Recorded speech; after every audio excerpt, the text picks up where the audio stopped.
Good morning, dancers. For today's warm-up, we are going to be moving our bodies in some very creative ways that we might never have experienced before.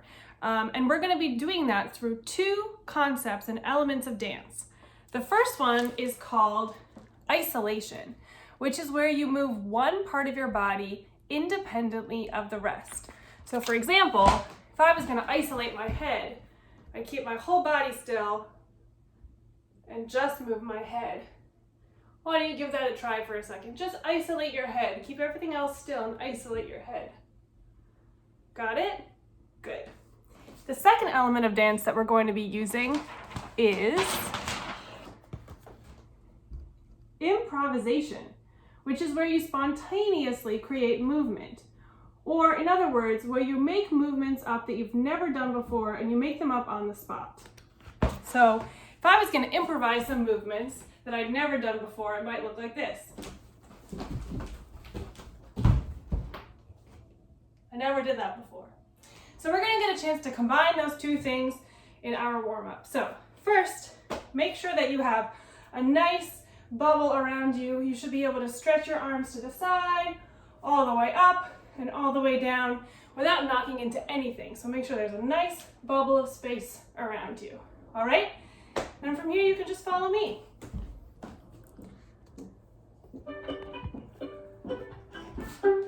So we're going to start standing on our 2 feet nice and tall. And just feel your whole body totally still. And now, we're going to start just isolating our head. So start moving your head around. Try to find ways to move it in directions or places you've never moved it before, keeping the rest of your body totally still, just moving your head. And now let's move on to the shoulders. So see if you can just move your shoulders and everything else stays totally still. Maybe your shoulders are up and down, forward and back, creating new ways to move your shoulders that they've never moved before.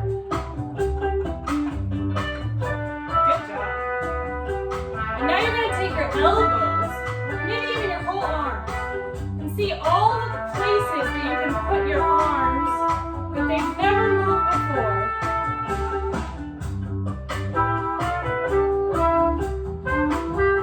And now add your fingers. How many places can you move your fingers where they've never ever been before? Stretching them, closing them, squeezing them. And now you have your whole upper body, your arms and your fingers. Good. Now we're going to isolate our torso. So how can you move your torso around the room, forward and backwards, like a snaky spine? Try to move just your torso.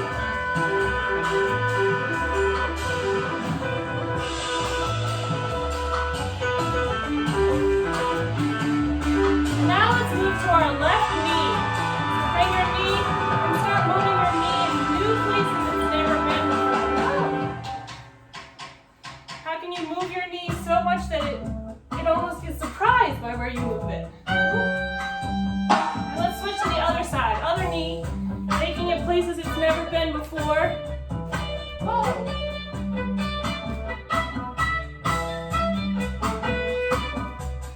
Now same thing, let's switch sides to the other foot. So how can you move your foot in ways it's never gone before? You have to balance, so be careful. Try to just move your foot.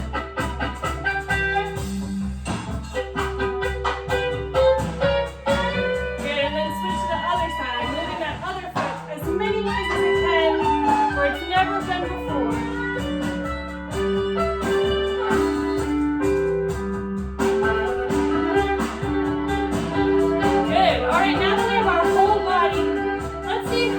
Different ways you can move your whole body that it's never moved before.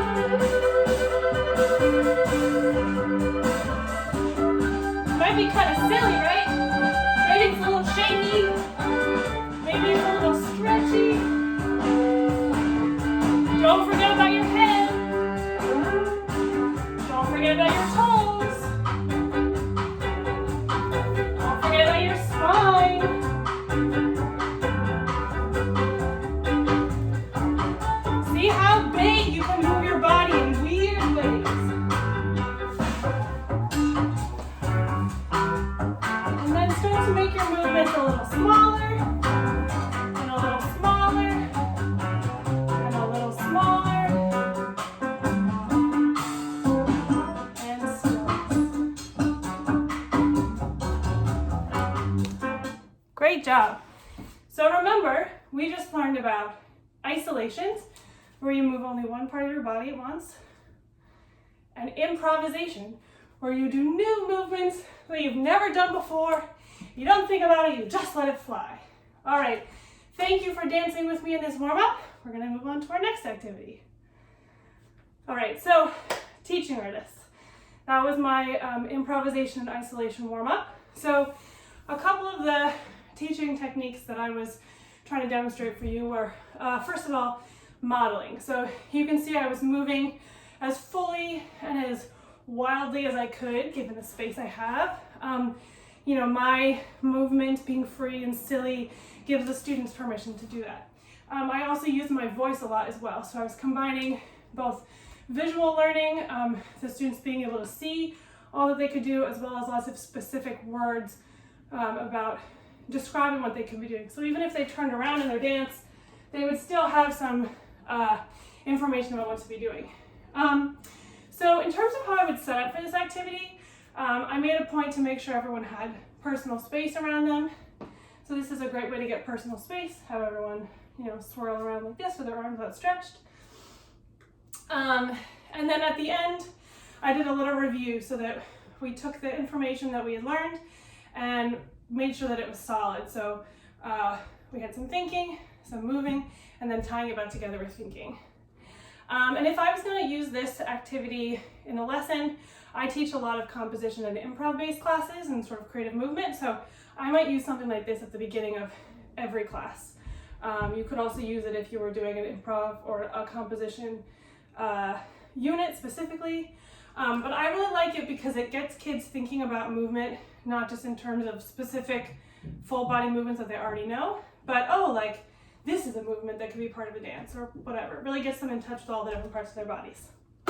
All right, hope you enjoyed. Thank you.